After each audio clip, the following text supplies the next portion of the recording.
Il s'agit d'un rapport qui avait pour objectif de présenter à l'échelle de l'Union européenne les barrières à la mise en œuvre des politiques de santé, incluant l'ensemble des États membres de l'Union européenne et également la Norvège et l'Islande. C'est un rapport qui a été réalisé dans le cadre du programme EU for Health, dans le cadre d'un contrat de service avec l'Agence exécutive européenne pour la santé et le numérique, qui agit donc sous le mandat de la Commission européenne. Il a été réalisé par une fondation qui s'appelle Tetra Tech, qui est spécialisée dans l'évaluation des politiques de santé et qui a en fait obtenu un financement de l'Union européenne pour mener cette étude donc, sur les obstacles à l'implémentation des politiques de lutte contre l'antibiorésistance.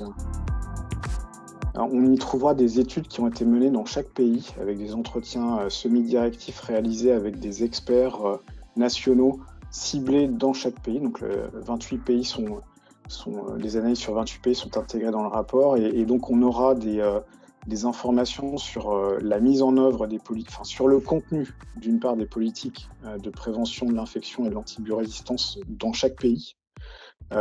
D'une part, des rapports vraiment détaillés donc pour chacun de ces pays sur la prévention de l'infection, donc prévention contrôle de l'infection d'une part, sur le bon usage antibiotique et dans l'ensemble des secteurs, c'est-à-dire une partie sur l'hôpital, une partie sur le médico-social, également sur la ville. Donc c'est un rapport extrêmement complet qui a pour objectif de définir des grandes lignes politiques et donc sur la base d'un constat de décliner des axes de progrès pour chaque pays.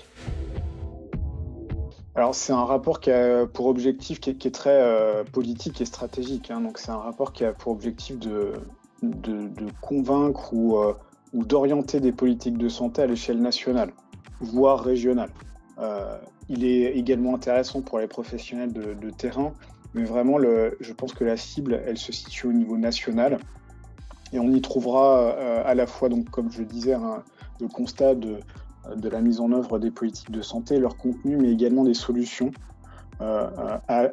sur l'ensemble des domaines, c'est-à-dire la prévention de l'infection à l'hôpital, le bon usage à l'hôpital et dans les autres secteurs, donc médico-social et en ville. Et on voit clairement que les stratégies et les politiques de maîtrise de l'antibiorésistance et de la prévention de l'infection, elles sont présentes en fait, ces politiques dans la majorité des pays, très grande majorité, 27 sur 28 pays avaient une politique de santé. En revanche, elle est appliquée de manière extrêmement hétérogène. D'ailleurs, elle est renouvelée même de manière assez variable, avec parfois des politiques qui datent ou des stratégies qui datent d'il y a plusieurs années pour certains pays.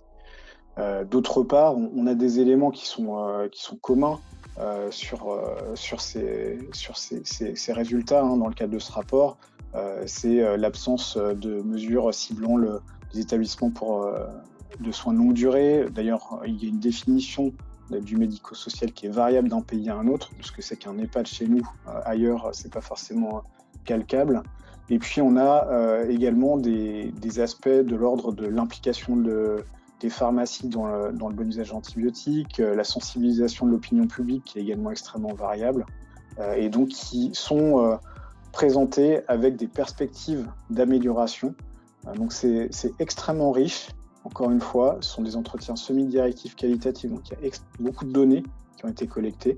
Et donc, je pense que ça en vaut de passer un peu de temps dessus, même si, encore une fois, la politique, l'orientation, elle est vraiment politique et pour les décideurs à l'échelle nationale.